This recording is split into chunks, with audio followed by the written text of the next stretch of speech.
Samudra teh murid anyar pindahan ti lembur. Anjeunna kedang ngaluyukeun diri ti sakola anyar. Atanapi teh kabeh langsung narima anjeunna kalayan hade.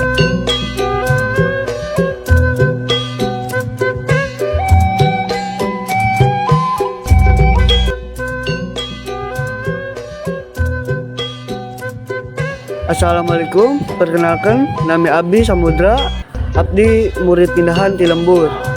Mugia tiasa silih bartos sareng rencangan sadayana.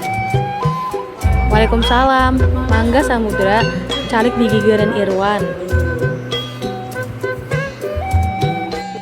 Budak lembur keneh kitunya.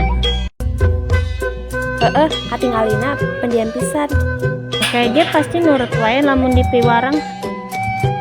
Barudak, enjing aya lomba kebersihan kelas. Mangga dijaga kebersihan kelas orang sadayana nya.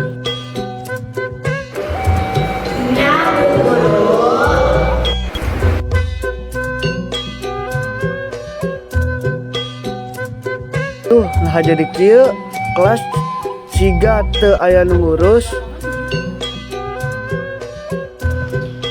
Karnaon Sam? Abdi bade bebersih saeutik, enjing aya lomba kebersihan.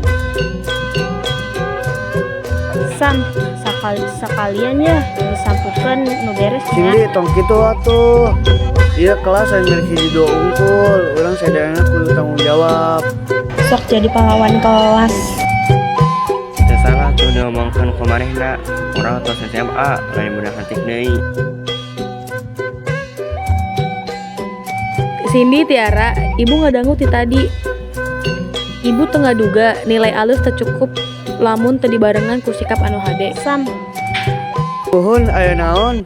abdi hoyong nyuhunkeun hampunten perkawis ejekan kamari sareng runtutan. Urang kira maneh bakal cicing wae. Cicing sanes 100 nasieun, abdi ngan teu hoyong ribut. Geus atuh timatan terus pasea, langkung saya anjing orang beberesi barangan.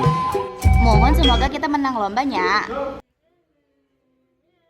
Muhun nu penting urang kompak.